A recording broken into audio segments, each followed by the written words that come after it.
I was standing in my own kitchen, the kitchen I had designed myself with marble countertops imported from Carrara and custom cabinets that cost more than most people's cars, when my son pointed his finger at me and told me to get out.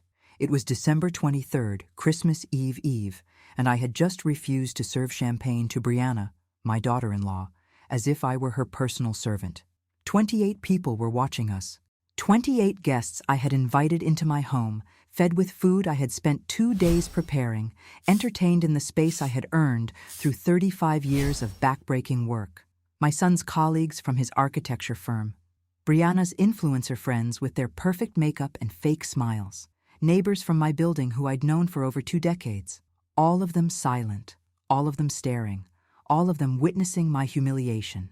Brianna was sitting on my cream-colored sofa like Cleopatra on her throne, one manicured hand draped dramatically across her forehead, the other holding out an empty champagne flute toward me.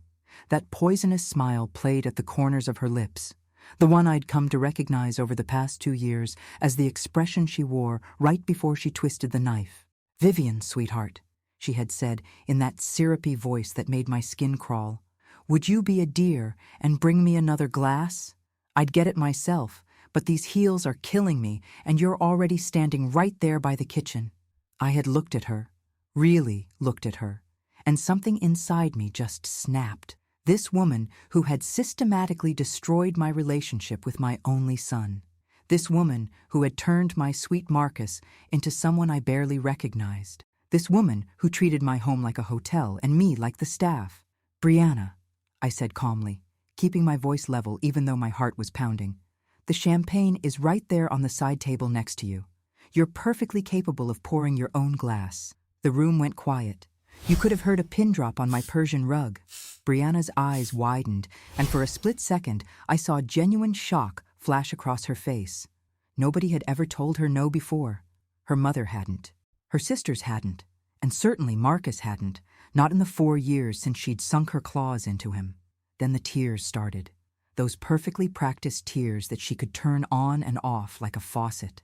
Her lower lip trembled, her eyes grew glassy, and she turned to Marcus with this wounded, betrayed expression that would have won her an Oscar. "Marcus," she whimpered, her voice breaking in exactly the right places. "Did you hear how your mother just spoke to me? In front of everyone? She's always like this, always treating me like I'm not good enough, like I don't belong in this family. I've tried so hard to have a good relationship with her, but she hates me. She's hated me from the beginning."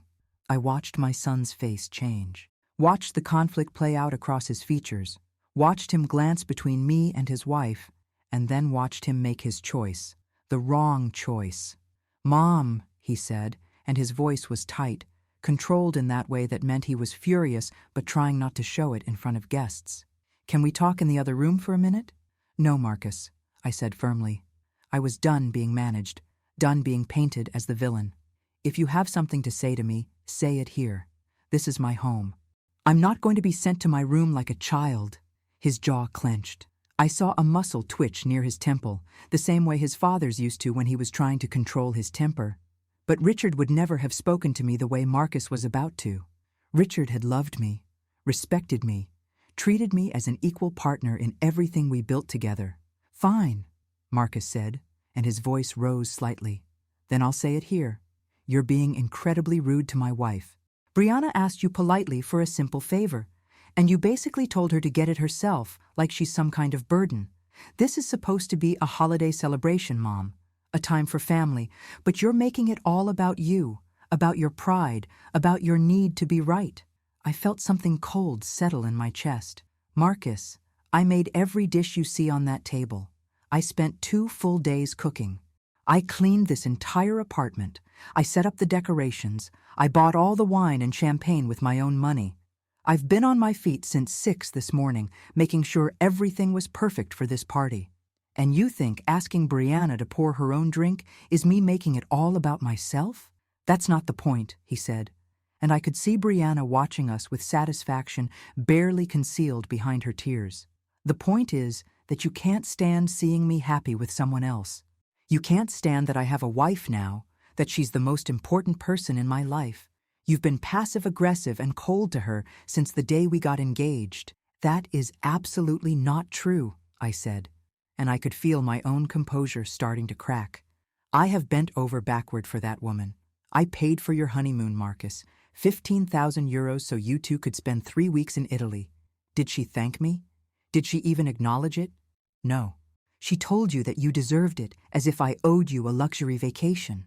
Brianna's tears intensified. She buried her face in her hands, her shoulders shaking with sobs that I knew were as fake as her eyelashes. See?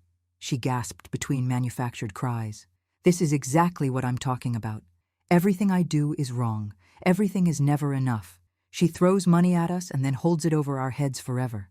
I have never held anything over your head, I said, directing my words at Brianna even though she wouldn't look at me. But I also don't appreciate being treated like hired help in my own home. Marcus took a step toward me, and there was something in his eyes I'd never seen before.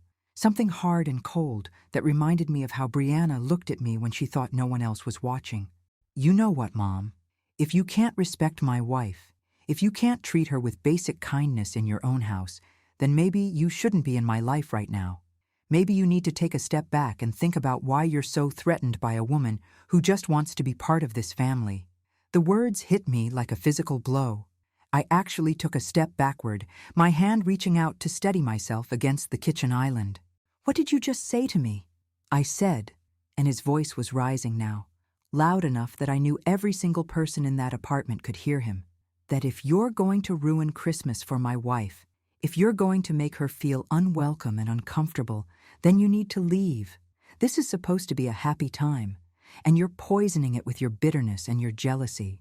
I looked at my son, this man I had carried for 9 months, labored for 14 hours to bring into the world, raised with every ounce of love and sacrifice I had in me, and I didn't recognize him anymore. This wasn't the boy who used to hold my hand at the market. This wasn't the teenager who called me his hero. This wasn't the man his father had raised to treat women with respect and dignity.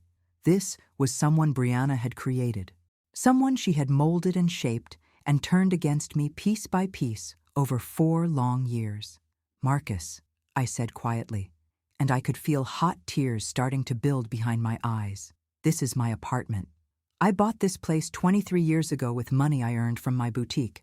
Your name isn't on the deed. You don't pay the mortgage because there is no mortgage. I paid it off 12 years ago. You cannot kick me out of my own home. He flinched slightly, and for a moment, I thought I'd gotten through to him. I thought he'd realize how absurd this entire situation had become. But then Brianna made this small, wounded sound from the sofa, and his face hardened again. Then I guess we're leaving, he said coldly. Brianna and I are leaving, and we're taking our friends with us. And you can spend Christmas alone in your precious apartment that you bought all by yourself, congratulating yourself on being right. I hope it keeps you warm. Don't do this, I said, and I hated how my voice broke. Marcus, please, don't let her do this to us. She's not doing anything, Mom. This is all you. This has always been you. He turned to the room full of silent, uncomfortable witnesses. Everyone, I'm sorry, but we're going to have to relocate this party. My mother has made it clear that my wife isn't welcome here, so we're not staying. I watched in stunned silence as people started gathering their coats and bags. Some of them avoided my eyes. A few gave me sympathetic looks but said nothing. Marcus's colleague David, who I'd known for 6 years, patted my shoulder awkwardly as he passed. Sorry about this, Vivian, he murmured, but he still left. Brianna took her time standing up, making sure everyone saw how shaky and upset she was. She leaned heavily on Marcus's arm, playing the victim to perfection. As they walked past me toward the door, she turned her head slightly, and I saw it. That flash of triumph in her eyes, that smirk she couldn't quite suppress. She leaned close to one of her friends, a blonde girl named Chelsea or Kelsey or something equally generic, and whispered just loud enough for me to hear. Finally, someone put the old bitch in her place. The apartment emptied in less than 10 minutes. 28 people filed out, taking their laughter and their Christmas spirit and their presents with them, leaving me standing alone in my kitchen with enough food to feed an army and no one to share it with. I heard them in the hallway, heard Brianna's voice bright and cheerful again, already planning where they'd go next. Let's go back to our place, she was saying. We have plenty of wine, and honestly, this is so much better. No more walking on eggshells around her. The door closed. The elevator dinged. They were gone. I stood there for a long moment, looking at the table I had set so carefully with my grandmother's china, at the roast that had taken 4 hours to prepare, at the decorations I had strung up while thinking about how happy Marcus would be to see his childhood ornaments again. Then I walked to my bedroom, put on my cashmere coat, picked up my Hermes bag, and left my own apartment. I couldn't stay there, not surrounded by the evidence of my humiliation, not with the ghost of Brianna's whispered insult echoing in my ears. I took the elevator down to the lobby, walked out into the December cold, and started down Madison Avenue. I had no destination in mind. I just needed to walk, needed to move, needed to process what had just happened. My phone buzzed. For a fraction of a second, hope flared in my chest. Maybe it was Marcus, calling to apologize, calling to say he'd realized how crazy this all was. But it was just a text from Catherine, my best friend. Still on for coffee tomorrow? Can't wait to hear about the party. I stopped walking in the middle of the sidewalk. A couple bumped into me, muttered something annoyed, kept going. I didn't care. I just stood there as the reality of it all crashed over me in waves. My son had chosen her. After everything, after 32 years of me being there for him, supporting him, sacrificing for him, loving him unconditionally, he had chosen the woman who had whispered that vicious insult as she walked past me. He had chosen cruelty over kindness, manipulation over truth, a woman who saw him as a meal ticket over the mother who would die for him.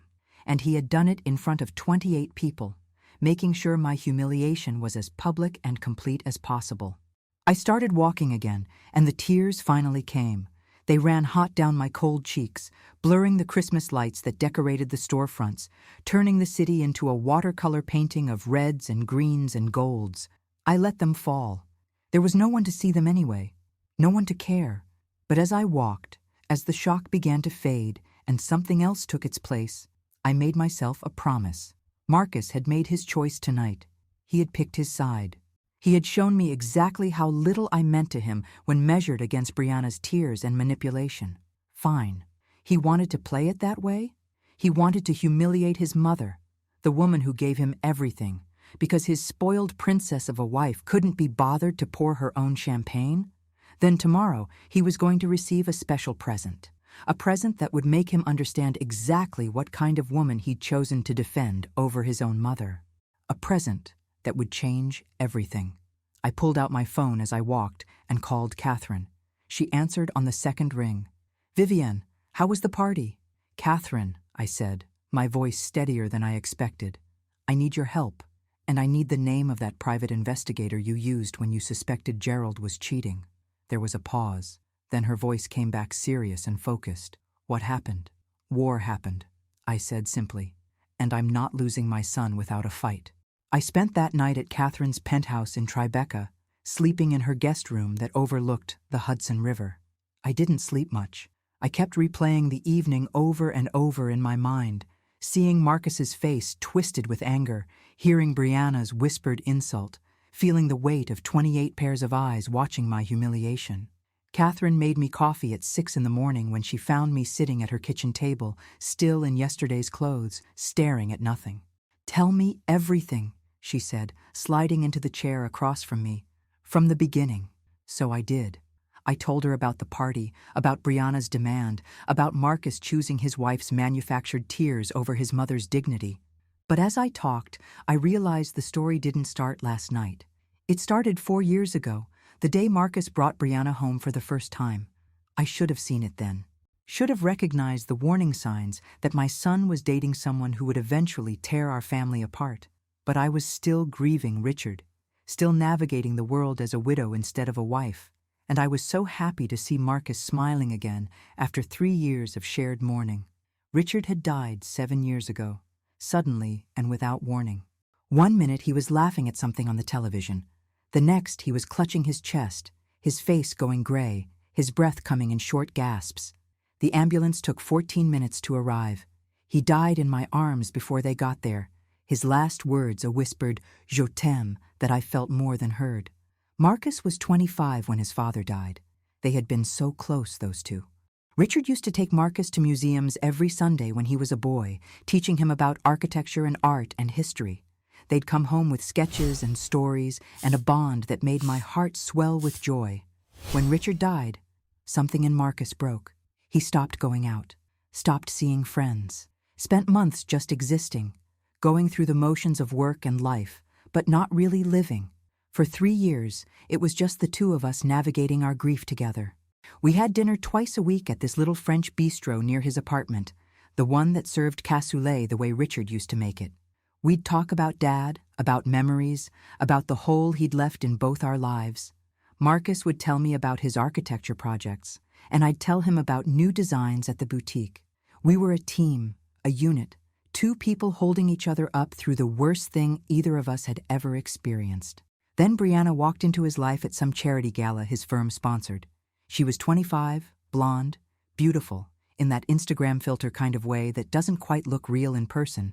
Marcus was smitten immediately.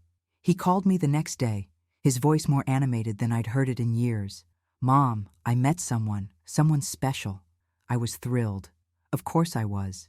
My son was finally moving forward, finally letting himself feel something other than grief. When he brought her to meet me 3 weeks later, I wanted so badly to like her. She arrived at my apartment wearing a white dress that cost at least $3,000.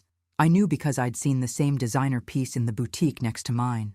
Her makeup was flawless, her hair extensions perfectly blended, her smile bright and practiced. She kissed both my cheeks, European style, complimented my apartment in that way that somehow felt more like she was cataloging its value than appreciating its beauty. "Marcus has told me so much about you," she said, settling onto my sofa with practiced elegance. "He says you're this amazing entrepreneur who built an entire business from nothing. That's so inspiring." The words were right, but something about her tone felt off, like she was reading from a script, playing a role. But I pushed the feeling aside. This was Marcus's first serious relationship since his father died. I was going to give her a chance. Over the next 6 months, I tried. God, I tried. I invited them to dinner every week. I took Brianna shopping, thinking maybe we could bond over fashion since she clearly cared about it. I asked about her work as an influencer, genuinely curious about this new career that seemed to involve taking pictures of smoothie bowls and posting inspirational quotes over sunset photos. But every interaction felt transactional. She was charming and sweet when Marcus was around, but the moment he left the room, her mask would slip slightly. She'd make little comments about my age, about how different my generation was, about how she couldn't imagine still working at my age when I could be relaxing and enjoying retirement. I was 54. I had no intention of retiring from the business I'd built with my own hands. The engagement came fast, only 18 months after they met. Marcus took her to Paris, to the Eiffel Tower at sunset, because Brianna had apparently always dreamed of it, and proposed with a ring that cost $48,000.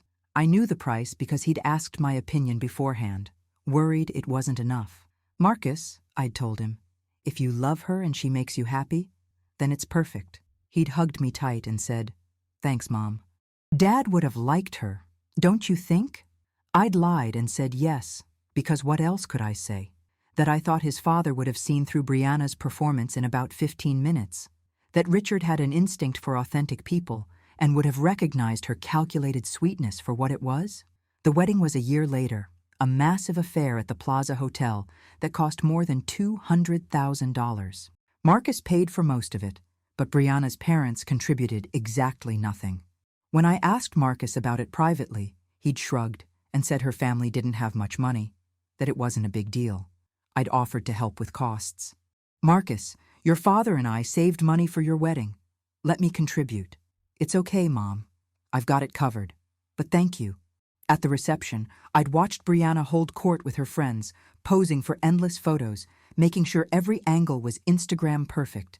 I'd watched Marcus watch her with this look of absolute adoration, and I'd felt this creeping sense of dread in my stomach.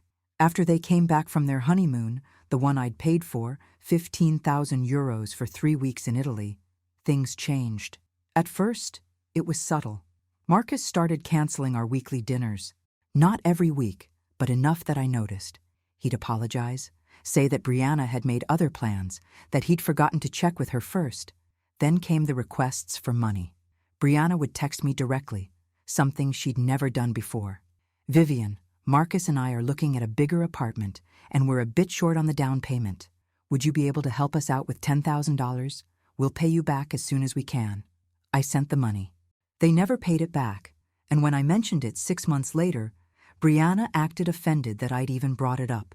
I thought that was a gift, she'd said, her voice cold. Family helps family, right? More requests followed. $5,000 for furniture, $3,000 for a work emergency that Brianna never explained. $2,000 here, $1,500 there. Each time with a promise of repayment that never materialized. Each time with Marcus staying silent, letting his wife handle the financial negotiations with his mother. The criticism started slowly too.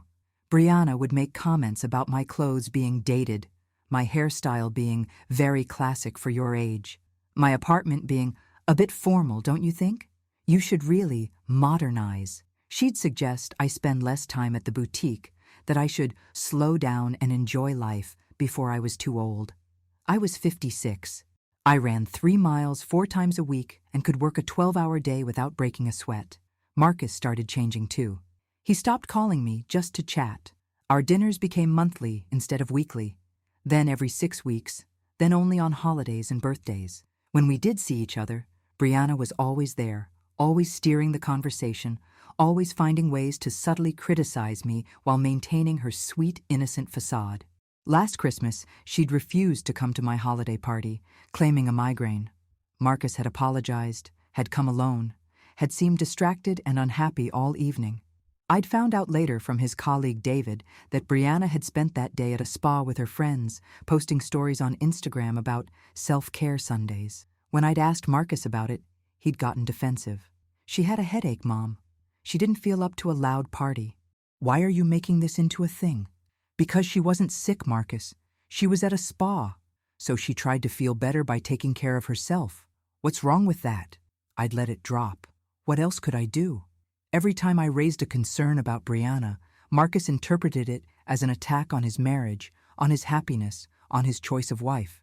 Catherine listened to all of this without interrupting, letting me pour out 4 years of accumulated frustration and hurt. When I finally finished, she refilled my coffee and looked at me with the serious expression she wore when she was about to say something I needed to hear. Vivian, your son is being manipulated. You know that, right? This woman has isolated him from you systematically, tested his boundaries bit by bit, turned him against you so gradually that he doesn't even realize it's happened. I know, I said quietly. But how do I prove it? How do I make him see what she's doing when she's so good at playing the victim? Catherine pulled out her phone and scrolled through her contacts. You prove it with facts, with evidence he can't deny or explain away. That's what the investigator did for me with Gerald. I suspected he was cheating, but suspicion isn't enough. I needed proof. She showed me a name and number. James Morrison, private investigator. Licensed, discreet, expensive. He's not cheap, Catherine warned, but he's thorough. If there's anything to find about Brianna, he'll find it. I took the number and made the call right there at Catherine's kitchen table at 7:30 on Christmas Eve morning. James answered on the 3rd ring, his voice professional and calm. I explained the situation briefly. Daughter-in-law, concerns about her intentions, need for background information. I can start immediately, he said. My retainer is $5,000 and my rate is $300 per hour. Most investigations like this take between 40 and 60 hours of work. Are you comfortable with that investment? $20,000, possibly more. But what was money compared to my relationship with my son? Yes, I said. When can you start? I'll need some basic information from you, and then I'll begin today. I'll have a preliminary report for you within a week. I gave him everything I knew about Brianna. Her full name, birth date, social media handles, her parents' names and location in New Jersey, the friends she mentioned most often, the address she'd lived at before moving in with Marcus, everything I'd filed away in my memory over 4 years of trying to build a relationship with my son's wife. When I hung up, Catherine squeezed my hand. You're doing the right thing. You're protecting your son. Am I? I asked, and I could feel tears threatening again. Or am I just a jealous mother who can't let go? Vivienne Laurent, Catherine said firmly. I've known you for 25 years. You are many things. Strong, proud, sometimes stubborn. But jealous is not one of them. If you think something is wrong, it's because something is wrong. Trust your instincts. I spent Christmas Day at Catherine's, trying not to think about Marcus and Brianna opening presents together, probably posting perfect photos on Instagram of their ideal holiday. My phone stayed silent. No call from my son, no text, no acknowledgement that he'd thrown his mother out of her own home the night before. On December 26th, I went back to my apartment. The food was still sitting out, starting to spoil. I threw it all away, took down the decorations, put away the china, erased every trace of the party that had ended in disaster. That's when I made my decision. I wasn't going to cry anymore. I wasn't going to beg Marcus to see reason or plead for him to believe me about Brianna. I was going to arm myself with the truth, with facts, with evidence so compelling that he couldn't deny it even if he wanted to.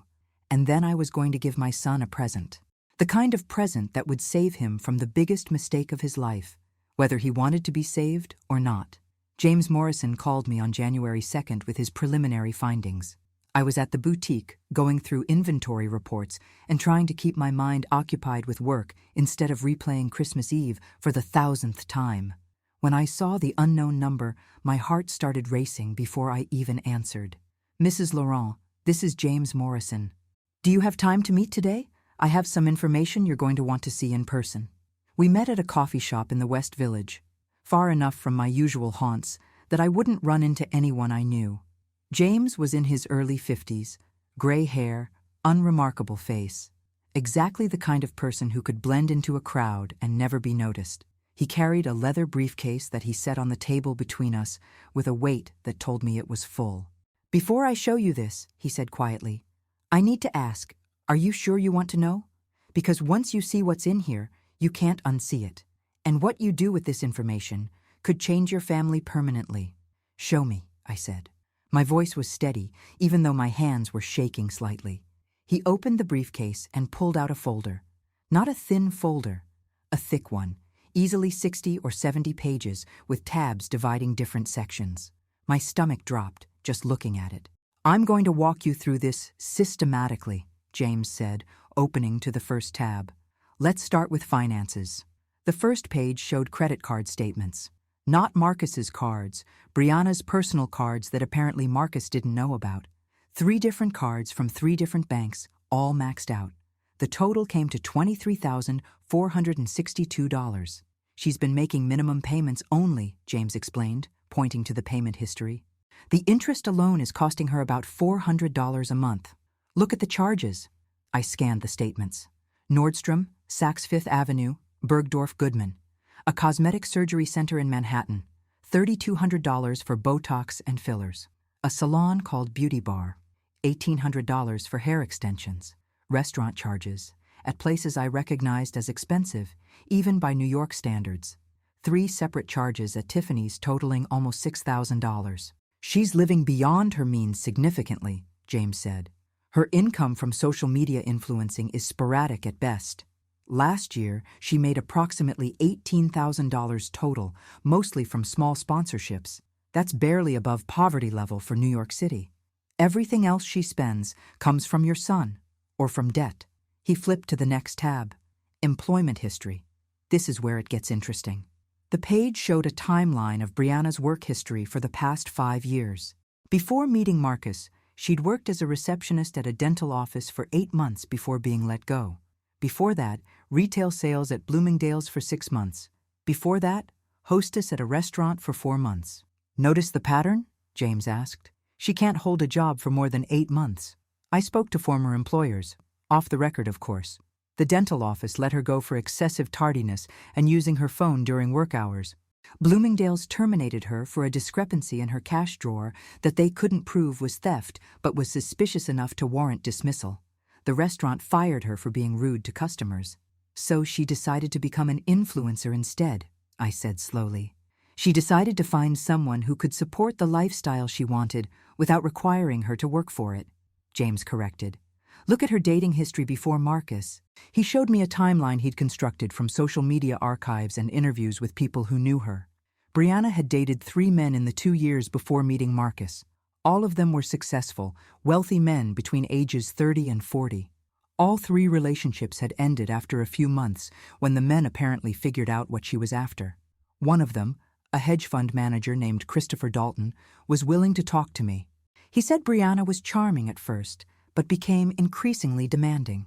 She expected him to pay for everything, got angry when he suggested she contribute financially to dates, and eventually gave him an ultimatum about moving in together after only 4 months of dating. When he declined, she tried to claim he'd promised her money and threatened to post negative things about him online unless he paid her $10,000. Did he pay? I asked, my voice barely above a whisper. No. He called her bluff. She posted some vague things on social media about rich men who use women, but nothing that could get her in legal trouble. Then she moved on to the next target. My son. My Marcus was the next target. James flipped to another tab. Now let's talk about her current activities. The next section contained surveillance photos. My stomach turned as I looked at them. Brianna sitting at an outdoor cafe with a man I didn't recognize. Tall, muscular, handsome in that generic gym trainer way. The timestamp showed this was from 3 weeks ago, early December. His name is Devin Marks. He's a personal trainer at Equinox. Brianna has been seeing him regularly since September, always during hours when Marcus is at work. There were more photos. Brianna and Devin having lunch. Brianna and Devin walking through Central Park, his arm around her waist. Brianna and Devin entering a building in Chelsea, Devin's apartment building, according to James's notes. I documented 6 meetings between them over a 10-day surveillance period. 3 were at restaurants, 2 were walks in the park, and 1 was at his residence where she stayed for approximately 2.5 hours in the middle of a Tuesday afternoon. Is she cheating on my son? The words felt like glass in my throat. I can't prove physical infidelity definitively without more invasive surveillance, but the evidence strongly suggests an inappropriate relationship at minimum. What I can prove is that she's lied to your son about her whereabouts during these meetings. I cross-referenced her social media posts with my surveillance. On the day she spent 2.5 hours at Devin's apartment, she posted on Instagram that she was at a brand partnership meeting all afternoon, with a photo of a conference room she'd clearly taken from Google Images. He showed me more photos. In several of them, Brianna was holding Devin's hand. In one, taken at a dimly lit restaurant, Devin was kissing her neck while she smiled. There's more, James said grimly, flipping to the next section. This is what concerns me most from a legal perspective. The new pages showed screenshots of text conversations. James explained that he'd used a contact of his, he didn't specify who and I didn't ask, to recover deleted messages from Brianna's cloud backup. The messages were between Brianna and her mother, a woman named Patricia Holloway. I read them with growing horror. Brianna. His mother is such a bitch. She watches me like a hawk, trying to find something wrong with me. Patricia. Just keep playing the sweet daughter-in-law. You need to stay married at least 3-4 years to have a good case for spousal support. Brianna. I know. It's just so hard pretending to like him sometimes. He's so boring and talks about buildings constantly. Patricia. The boring ones have money, honey. You picked well. Just stick it out. The messages were from 8 months ago. I kept reading, feeling sicker with each exchange. Brianna. Do you think if I get pregnant, I can get more in a divorce? Patricia. Absolutely. Child support plus spousal support. But make sure you wait until you've been married at least 2 years. Otherwise, it looks too calculated. Brianna. I'm not sure I even want kids. They ruin your body. Patricia. You don't have to keep it long term. After the divorce, his mother would probably love to take custody, and you could just collect the support checks. I had to stop reading. My hands were shaking so badly that the pages were rustling. James reached across the table and steadied the folder. I know this is difficult, he said gently, but you need to see everything. There were more messages, spanning months. Brianna discussing how much she thought Marcus was worth, debating whether his mother's money would eventually come to him, calculating how much she could extract in a divorce. She talked about Marcus like he was a business investment, not a human being she'd promised to love and cherish. In one particularly chilling exchange from 6 weeks ago, right after Thanksgiving, Brianna had written, I think I can push him to cut contact with Vivian completely. He feels so guilty about his dad dying that he'll do anything to keep me happy. I just have to keep playing the victim whenever she's around. There's one more thing, James said, pulling out a final document. This is from a divorce attorney's office. Brianna had a consultation with them in October. I have a contact who works in that office who confirmed she spent an hour discussing how marital assets are divided in New York State, what constitutes grounds for divorce, and specifically what rights she'd have to property that Marcus acquired before the marriage. She's planning to leave him, I said numbly. She's been planning it all along. Yes, James confirmed. And based on these messages and her consultation notes, she's specifically trying to maximize the amount of time she stays married to increase her claim to spousal support, while also working to isolate him from you, so there's no one to warn him or help him when she files. I sat back in my chair, feeling like I'd been hit by a truck. This woman had wormed her way into my son's life with cold, calculated precision. She'd identified him as a target, successful, lonely after his father's death, vulnerable to attention from a beautiful woman. She'd played him perfectly, turned him against me bit by bit, all while planning how to extract maximum financial benefit when she eventually left. And my son had no idea. He thought she loved him. He defended her against his own mother because he believed her tears and her lies. What do I do with this? I asked James. If I show this to Marcus, he'll think I fabricated it. Brianna has already convinced him that I'm jealous and trying to destroy his marriage. She's poisoned him against me so thoroughly that he kicked me out of my own home for refusing to serve her champagne. That's not a question I can answer, James said. I find the information. What you do with it is up to you. But I will say this.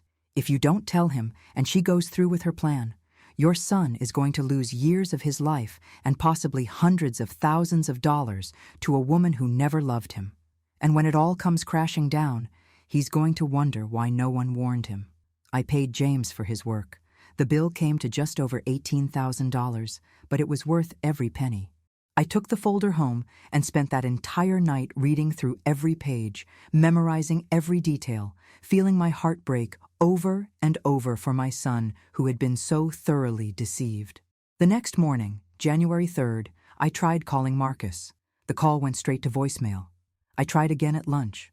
Voicemail again. I sent him a text. Marcus, I need to talk to you. It's important. Please call me. He responded 3 hours later. Mom, I need some space right now. What you did at Christmas was really hurtful to Brianna. She's still upset. I'll reach out when we're ready to talk. I stared at that message for a long time. He was asking me to wait, to give Brianna time to recover from the hurt of being asked to pour her own drink. Meanwhile, she was meeting with divorce attorneys and planning how to take him for everything he was worth. Catherine came over that evening and found me sitting in my living room with the folder open on my coffee table. Tell me you're not still torturing yourself reading that, she said, sitting down next to me.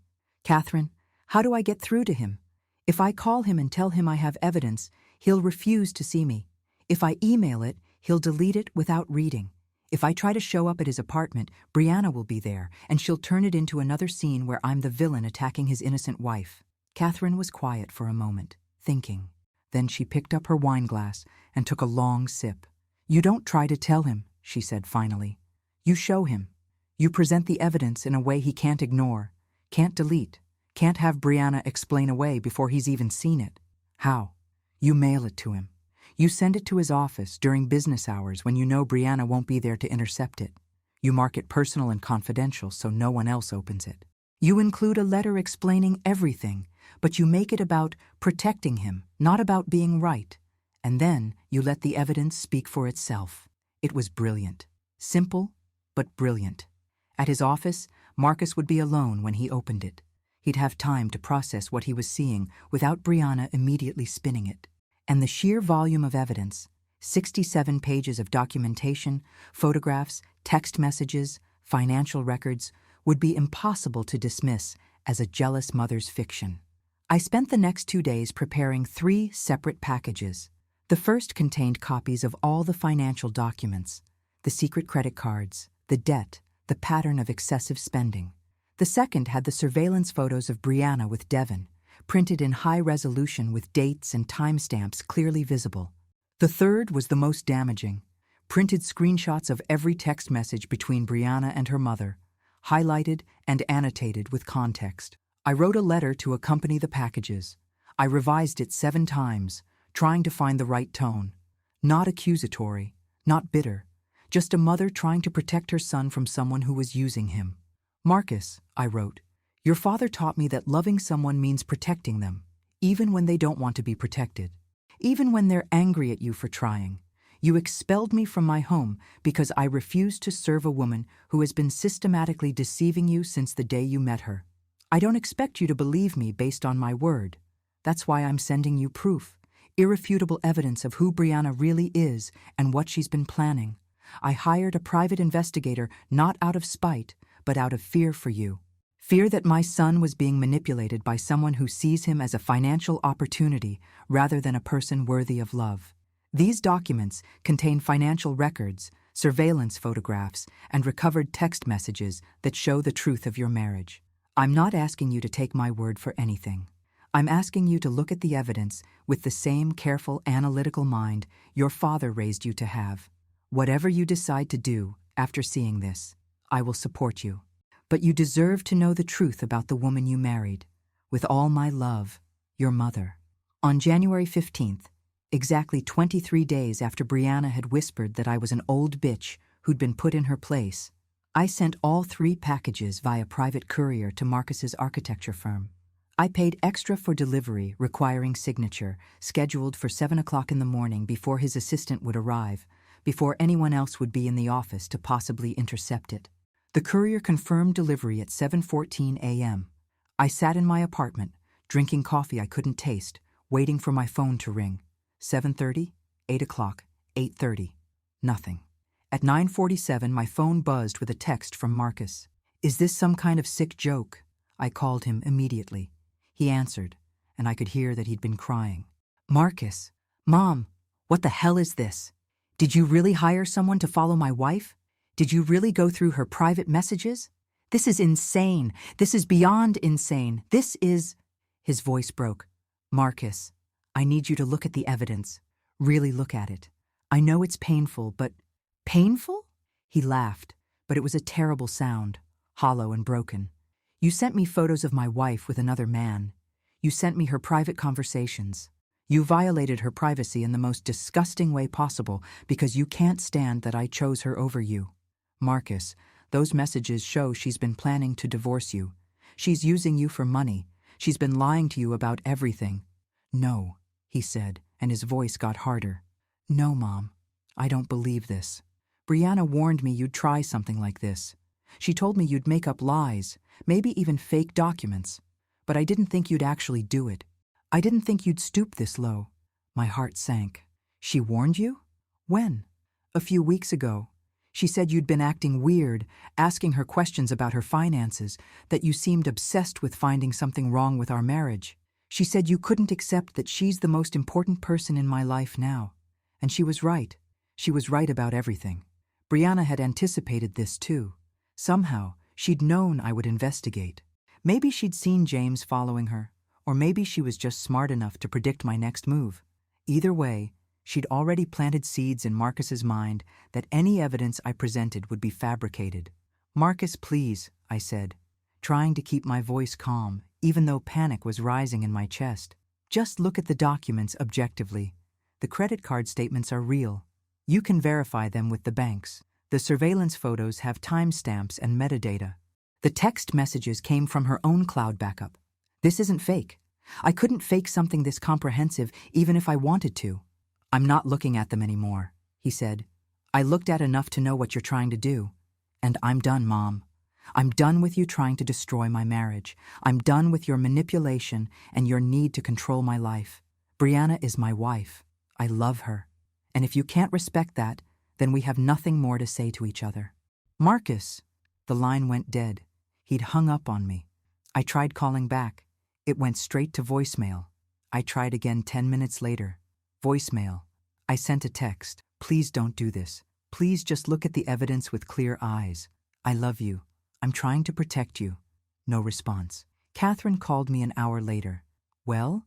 He won't believe it, I said, and I could hear how hollow my own voice sounded. Brianna warned him I'd do exactly this, She told him I'd fabricate evidence. He thinks I made it all up. That's not possible, Catherine said. Those documents are real. The photos are real. How can he think you fabricated 67 pages of evidence? Because he loves her, I said simply. Or he thinks he does. And she's convinced him that I'm a jealous mother who can't let go. My word means nothing anymore, not compared to her tears. I spent the rest of that day in a kind of numb fog. I'd played my best hand and lost. I'd shown Marcus the truth, and he'd rejected it, chosen instead to believe his wife's version of reality, where I was the villain and she was the innocent victim of a controlling mother-in-law. That night, I opened a bottle of wine, a Chateau Margaux that Richard and I had been saving for a special occasion.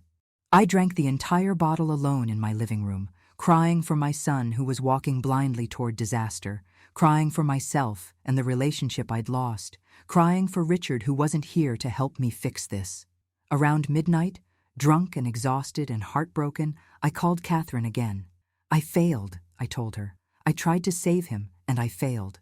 No, Catherine said firmly. You gave him the truth. What he does with it is his choice. You can't force someone to see what they're not ready to see. So I just give up? Let her destroy him? Catherine was quiet for a long moment. Sometimes, she said finally, the only way people learn is by experiencing the consequences of their choices. You've done everything you can, Vivian. Now you have to let him make his own mistakes. But I couldn't.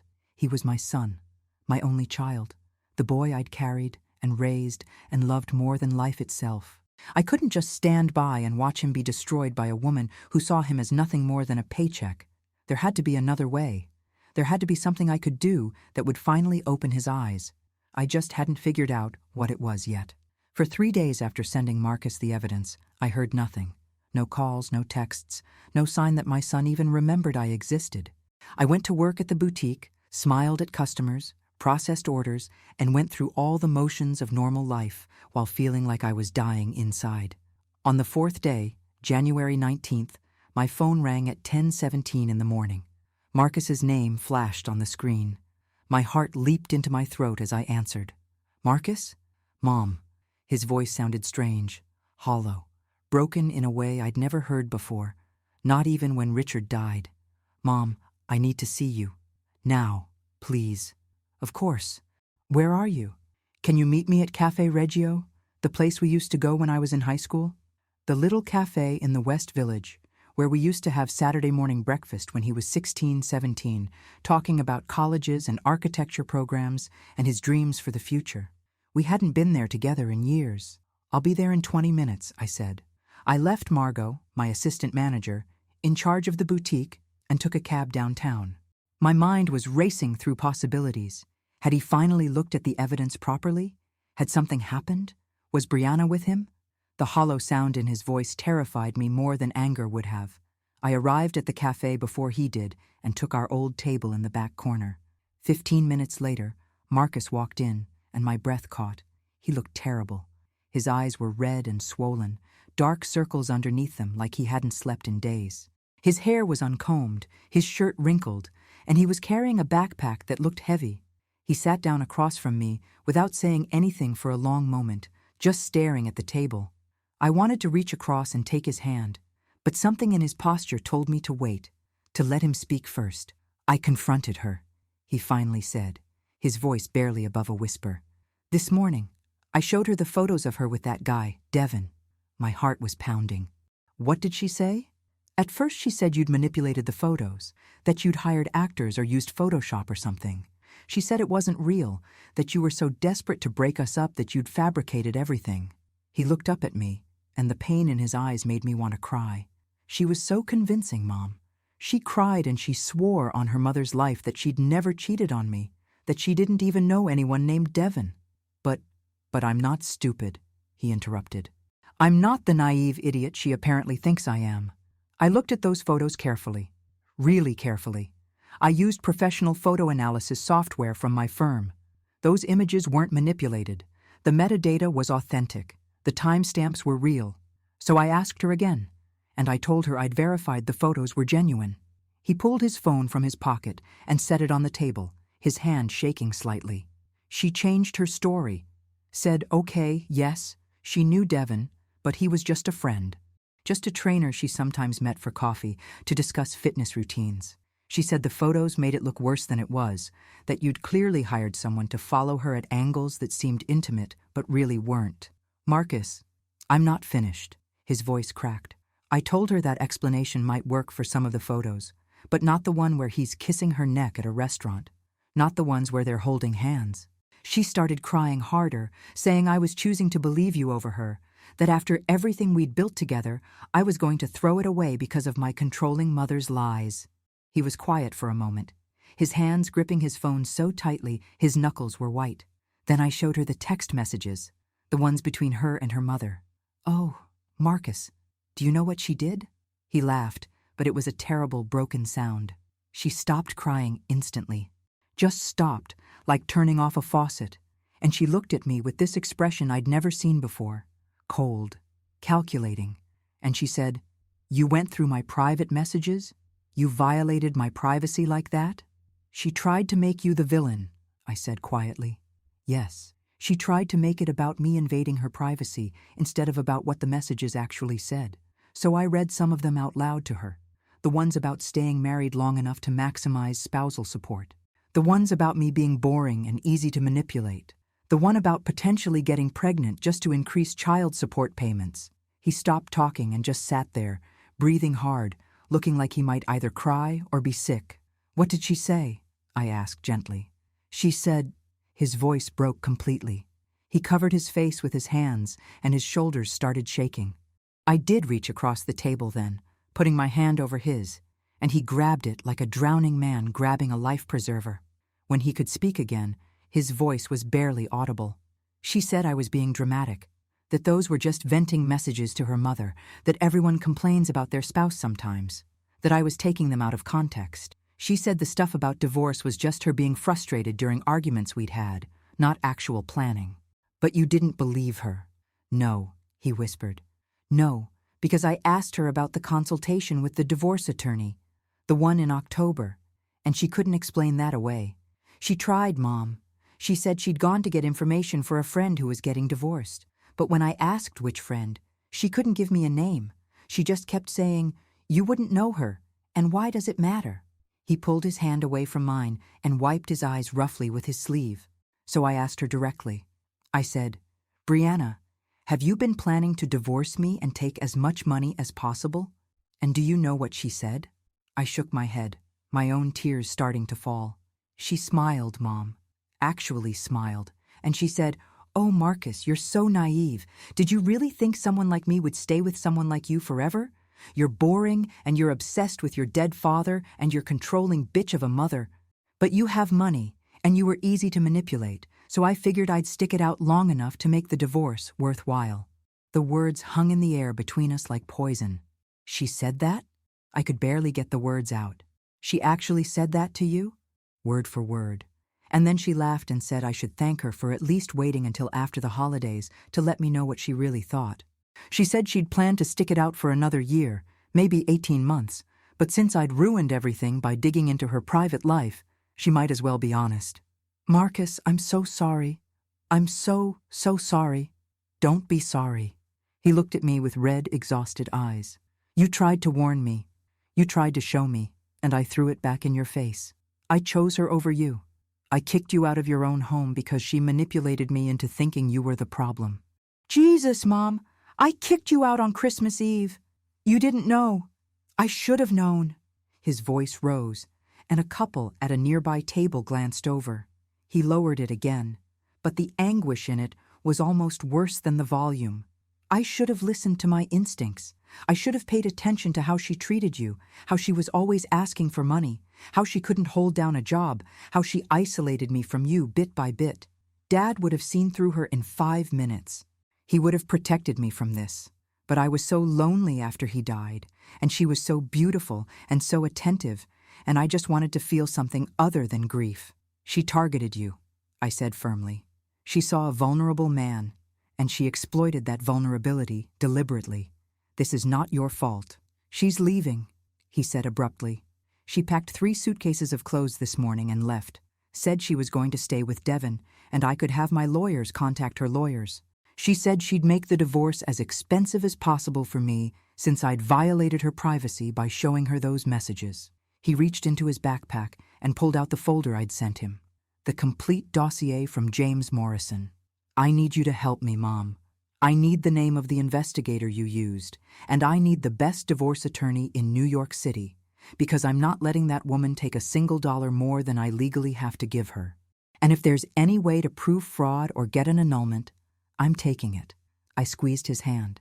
I know exactly who to call. And Marcus, we're going to protect you from her. I promise you that. For the first time since he'd arrived, something like relief crossed his face. I'm sorry, Mom. I'm so sorry for everything I said to you, for choosing her over you, for not believing you when you tried to warn me. I don't know if you can forgive me, but there's nothing to forgive, I interrupted. You're my son. I love you unconditionally. That's what mothers do. He started crying again, and this time he came around the table and hugged me tightly, the way he used to when he was a little boy and something had scared him. I held my son and let him cry, and I felt something shift in my chest, the weight of the past month starting to lift, replaced by a fierce protective anger toward the woman who had done this to him. Brianna thought she'd won. She thought she'd gotten away with her manipulation, that she'd extract her payment and move on to her next victim. She had no idea what was coming for her. That afternoon, I made 2 phone calls. The first was to James Morrison, who agreed to meet with Marcus the following day to provide certified copies of all his investigation materials for legal proceedings. The second was to Robert Chen, the divorce attorney Catherine had recommended, a man with a reputation for being brilliant, ruthless, and expensive. Robert agreed to see us immediately, which told me he understood the urgency. His office was in Midtown, all glass and steel and minimalist furniture that probably cost more than most people's cars. He was in his late 40s, impeccably dressed, with sharp eyes that missed nothing. Marcus laid out the entire situation while I sat beside him, my hand on his arm for support. Robert listened without interrupting, occasionally making notes on a legal pad. When Marcus finished, Robert leaned back in his chair and steepled his fingers. "How long have you been married?" he asked. 2 years and 3 months. And the marriage was consummated? Yes. Marcus's face flushed slightly. Were there any false representations made during the courtship or engagement that induced you to marry her? Lies about pregnancy? Lies about her background? Anything like that? Marcus thought for a moment. She told me she had a degree in marketing from NYU. I found out about 6 months after we got married that she'd dropped out after 2 years.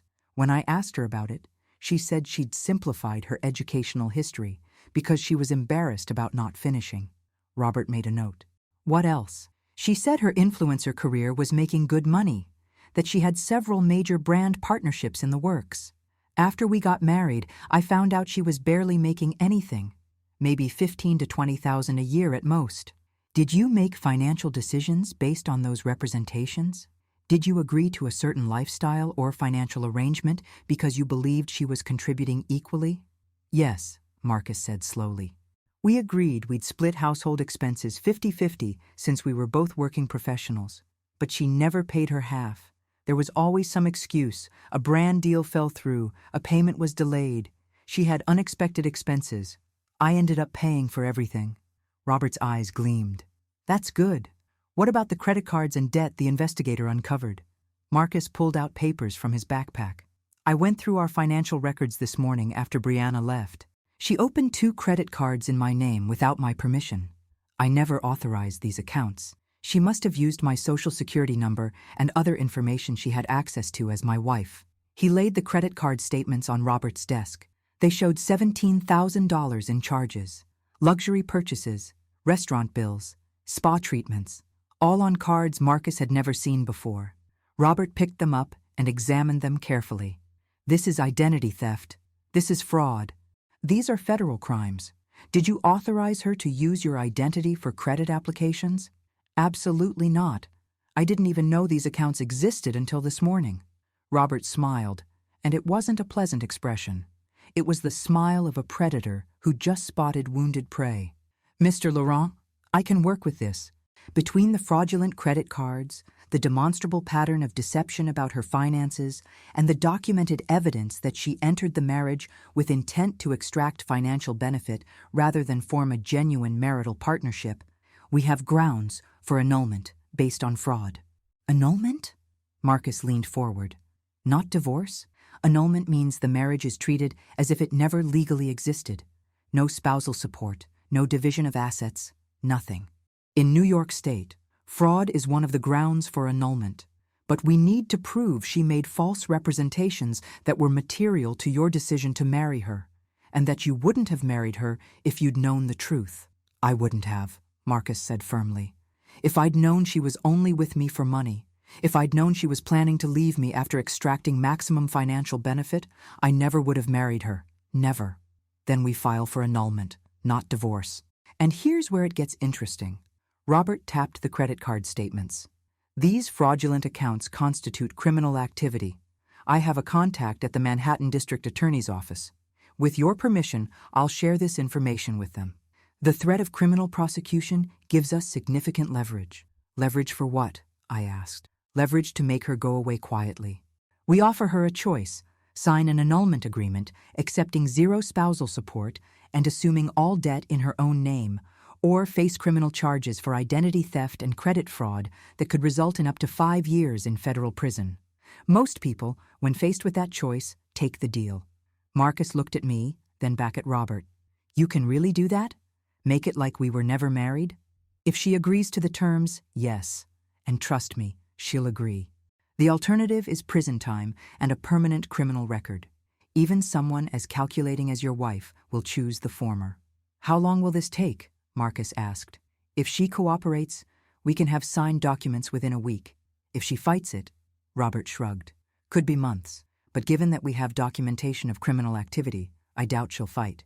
She's smart enough to know when she's beaten. We left Robert's office with a plan. He would draft the annulment papers and contact Brianna's current location. Marcus had Devon's address from my investigator's report. Robert would present her with the choice: sign and walk away, or face criminal prosecution. She'll sign, Robert had said confidently as we left. They always sign. 3 days later, on January 22nd, Robert called Marcus with news. Brianna had agreed to meet at his office to discuss terms. She'd retained her own attorney, some bargain lawyer she'd found who apparently told her she had a case for spousal support. Let her believe that for now, Robert said when Marcus called to tell me. Let her come in thinking she has leverage. Then we'll show her exactly how much trouble she's actually in. Marcus asked if I'd come with him to the meeting. I need you there, Mom. I need someone on my side who sees her clearly, who won't fall for her act again. Of course I went. We arrived at Robert's office at 2 o'clock on a gray January afternoon. Brianna was already there with her attorney, a nervous-looking man in his 30s who kept adjusting his tie. I hadn't seen Brianna since Christmas Eve, since she'd whispered that vicious insult as she walked past me. She looked different now.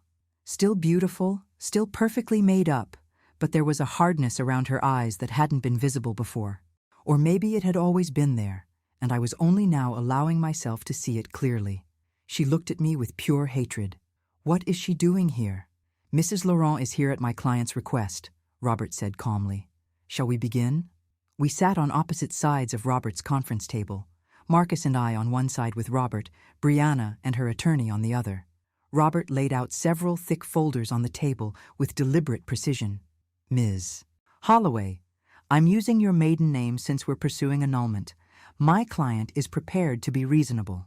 We're offering you the opportunity to sign an agreement stating that your marriage to Mr. Laurent is annulled on grounds of fraud, that you accept no spousal support, that you assume all debts in your own name, and that both parties walk away with whatever assets they brought into the marriage. Brianna's attorney leaned forward. My client is entitled to spousal support. She gave up career opportunities to support Mr. Lawrence. What career opportunities? Robert interrupted smoothly. According to her tax returns, which we've subpoenaed, Ms. Holloway made $18,000 last year as a social media influencer. The year before that, $16,000. Before meeting my client, her employment history shows she couldn't hold a job for more than 8 months. What exactly did she give up? Brianna's face flushed. I supported Marcus emotionally. I was there for him after his father died. That has value. Does it? Robert opened the first folder and pulled out papers. Because these text messages between you and your mother suggest you viewed my client as a financial opportunity and referred to him as boring and easy to manipulate. These messages are dated throughout your marriage. They describe your deliberate plan to stay married long enough to maximize spousal support. That's not emotional support, Ms. Holloway. That's fraud. Her attorney's face went pale as he looked at the messages Robert slid across the table. Brianna grabbed them and read quickly, her eyes widening. How did you get these? These are private.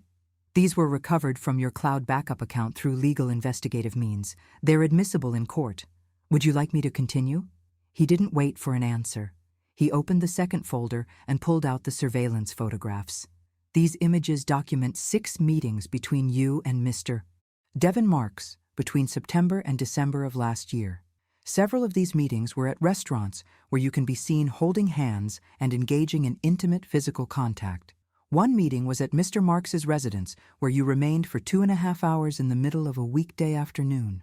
Brianna's attorney was reading the text messages, and his expression was growing more horrified by the second. Ms.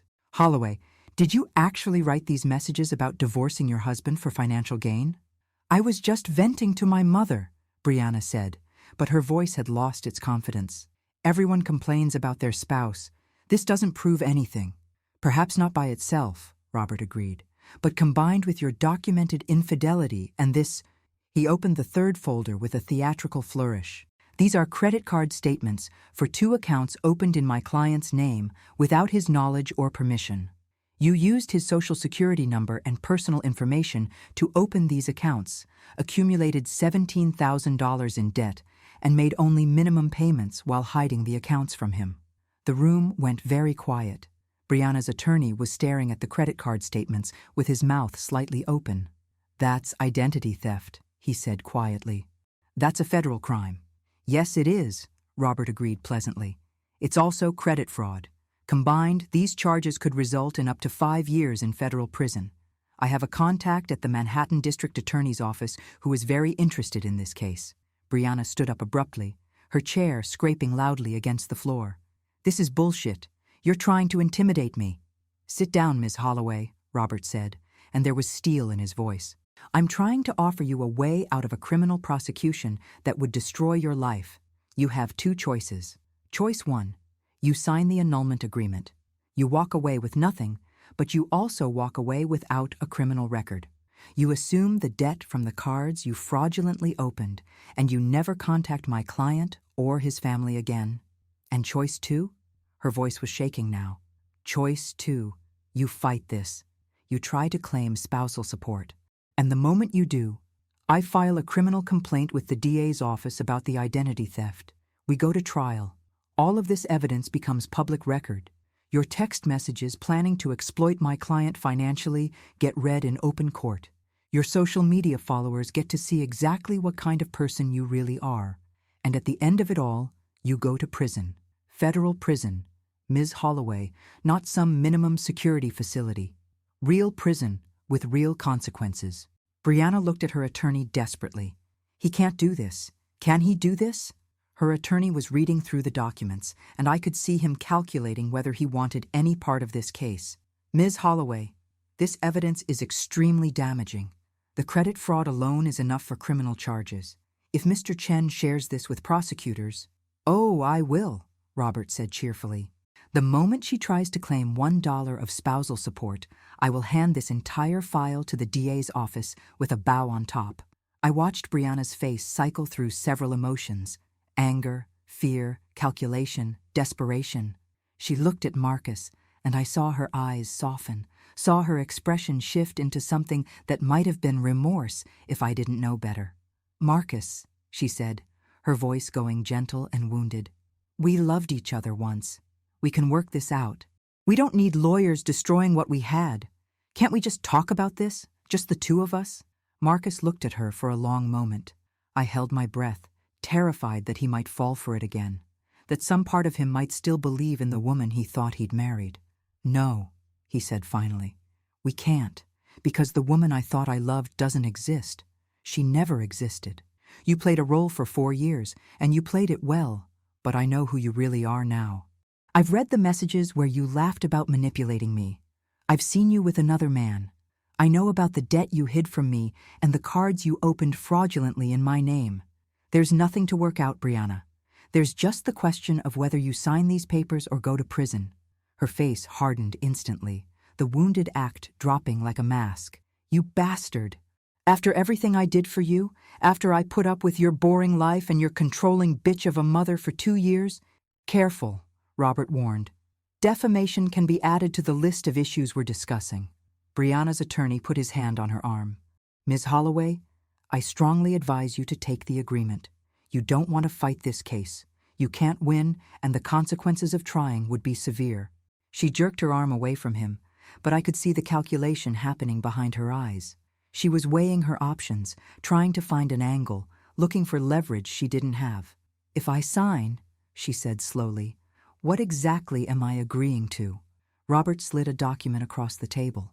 The marriage is annulled, treated as if it never legally existed. You receive no spousal support, no division of assets, no claim to any property my client owned before or acquired during the marriage. You assume all debt in your own name, including the fraudulent credit card accounts, which you will pay off without involving my client. You agree to have no further contact with Mr. Laurent or any member of his family. In exchange, we agree not to pursue criminal charges related to the identity theft and credit fraud. What about my stuff? I have things at the apartment. You can arrange a time to collect your personal belongings with 24 hours' notice. Anything left after 7 days will be donated to charity. Brianna stared at the document for a long time. I could practically see her trying to find a way out, some angle she could work, some leverage she could use. But Robert had covered everything. She was trapped, and she knew it.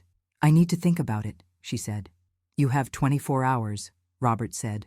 After that, we file criminal charges and pursue this through the courts. Your choice. We left the office without another word. In the elevator down, Marcus leaned against the wall and closed his eyes. Is it really almost over? He asked quietly.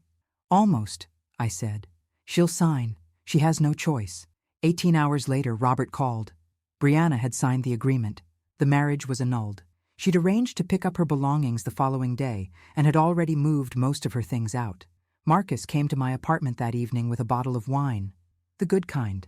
The kind Richard used to buy for celebrations. We sat in my living room, the same room where I'd hosted the disastrous Christmas party exactly 1 month ago. I keep thinking about what Dad would say if he knew what happened, Marcus said, staring into his wine glass. He'd be so disappointed in me. No, I said firmly. He'd be proud of you for recognizing the truth when you finally saw it, and for having the courage to end it. That takes strength, Marcus. I should have listened to you from the beginning. You loved her. Or you loved who you thought she was. There's no shame in that. He was quiet for a moment, then looked at me with tears in his eyes. Thank you for not giving up on me. Thank you for fighting for me even when I didn't want to be fought for. I pulled my son into a hug, holding him the way I'd held him 1,000 times throughout his life when he needed comfort, when the world had hurt him and he needed to know someone was on his side unconditionally. That's what mothers do, I whispered. We protect our children.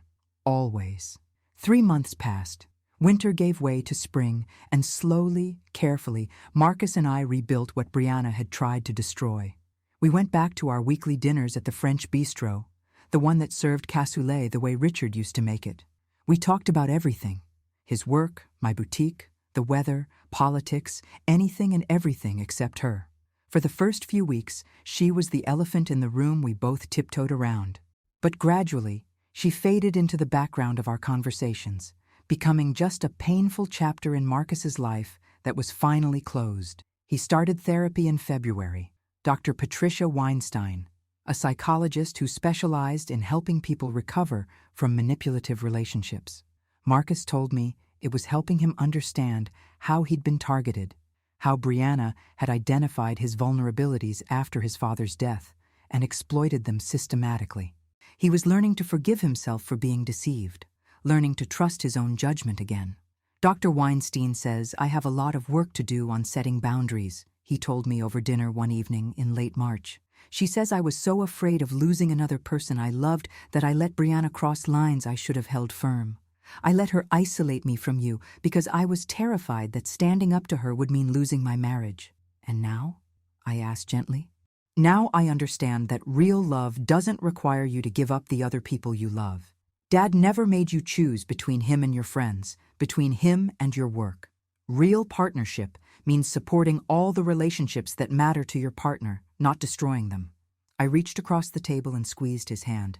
Your father would be very proud of the man you're becoming. In April, I got a call from Catherine.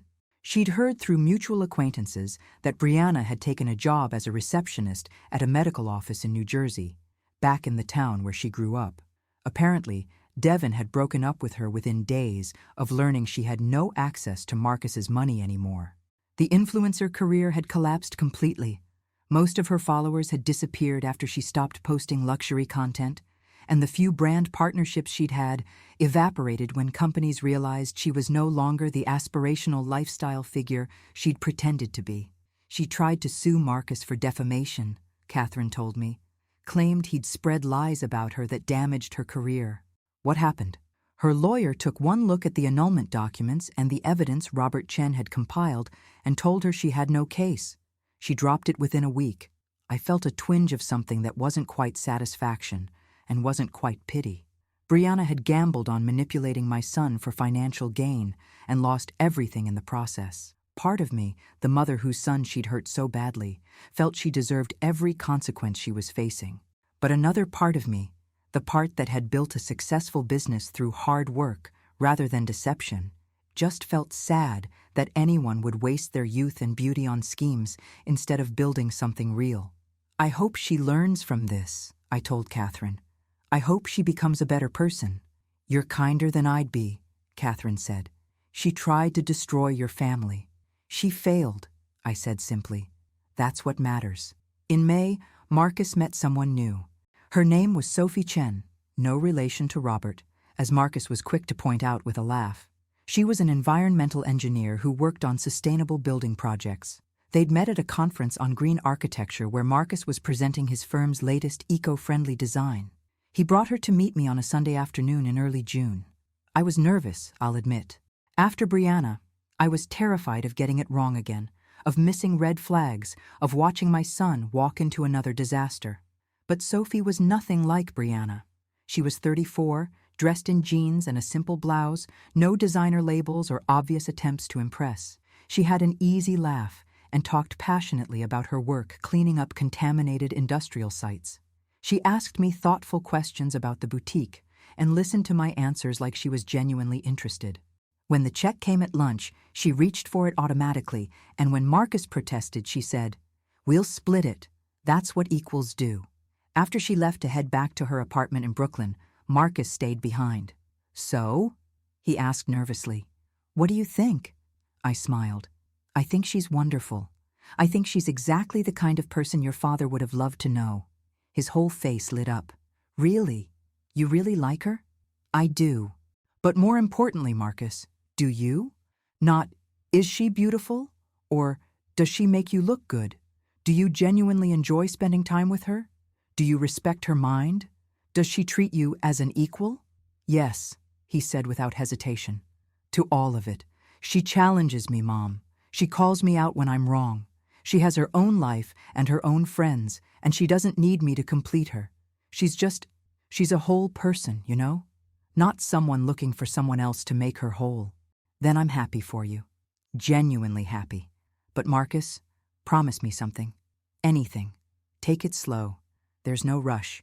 Get to know her over time. Let her show you who she is through her actions, not just her words.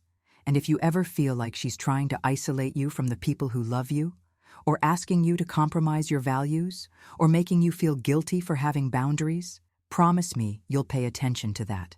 "I promise," he said solemnly. "I learned that lesson the hard way, Mom. I won't make that mistake again."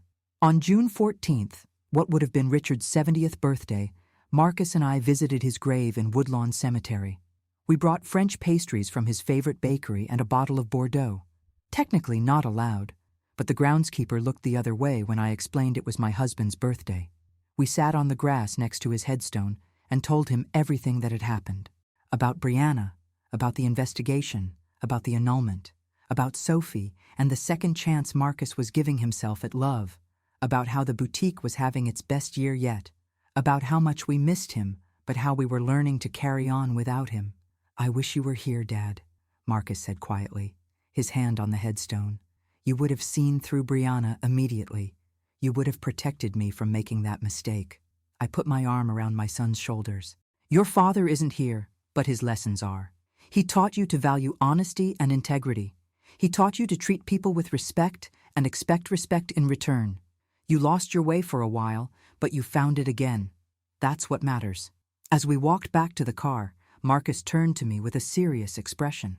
"Mom, I need to tell you something. I've been working with a lawyer to update my will and set up some financial protections. After everything with Brianna, I realize I need to be smarter about protecting what I've built." "That's wise," I said carefully.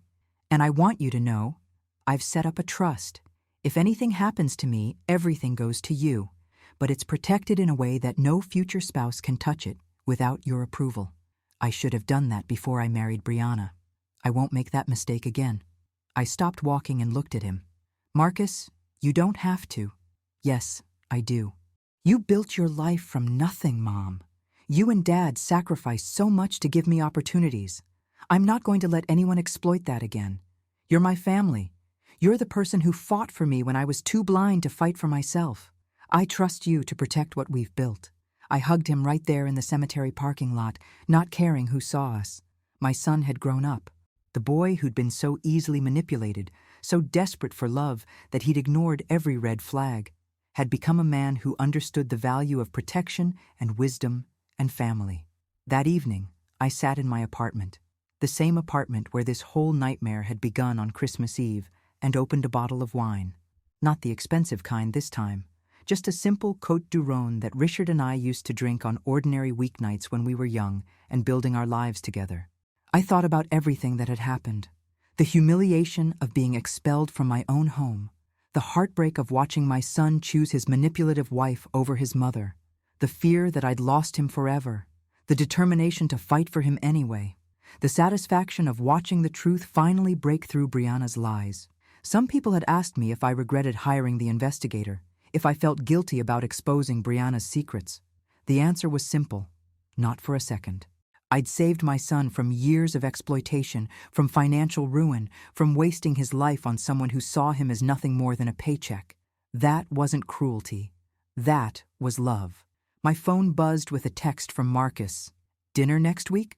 Want to tell you more about Sophie? Love you, Mom." I smiled and typed back, "Wouldn't miss it. Love you too." I looked around my apartment, at the life I'd built through 35 years of hard work and sacrifice, at the photos of Richard and Marcus on the mantle, at the view of Manhattan that I'd earned through sheer determination and refusal to give up. Brianna had tried to take my son from me. She'd tried to paint me as the villain, the controlling mother who couldn't let go. She'd almost succeeded, but almost wasn't good enough. Because I was Vivienne Laurent, and I hadn't survived immigrating to a foreign country with $300, building a business from nothing, raising a son, losing a husband, and decades of New York City without learning one crucial lesson. You don't give up on the people you love. Ever. And when someone threatens your family, you fight back. Not with screaming or drama or emotional manipulation like Brianna had. You fight back with truth, with evidence, with patience and strategy and the kind of elegant, devastating precision that leaves no room for argument. That Christmas Eve, when Brianna whispered her insult as she walked past me, she thought she'd won. She had no idea that she'd just declared war on the wrong woman. And now, 6 months later, sitting in my apartment with my son back in my life and Brianna reduced to a cautionary tale we occasionally referenced in therapy sessions, I could finally say with certainty, I won. Not because I'd destroyed her, she'd destroyed herself through her own choices, but because I'd protected my son, preserved our family, and proven that a mother's love, combined with cold, hard facts, is more powerful than any manipulation. The special present I'd promised Marcus that night, the truth delivered in 3 devastating envelopes, had done exactly what I'd hoped. It had opened his eyes. it had saved his future. And it had reminded both of us that family, real family, built on love and trust and honesty, is worth fighting for, always.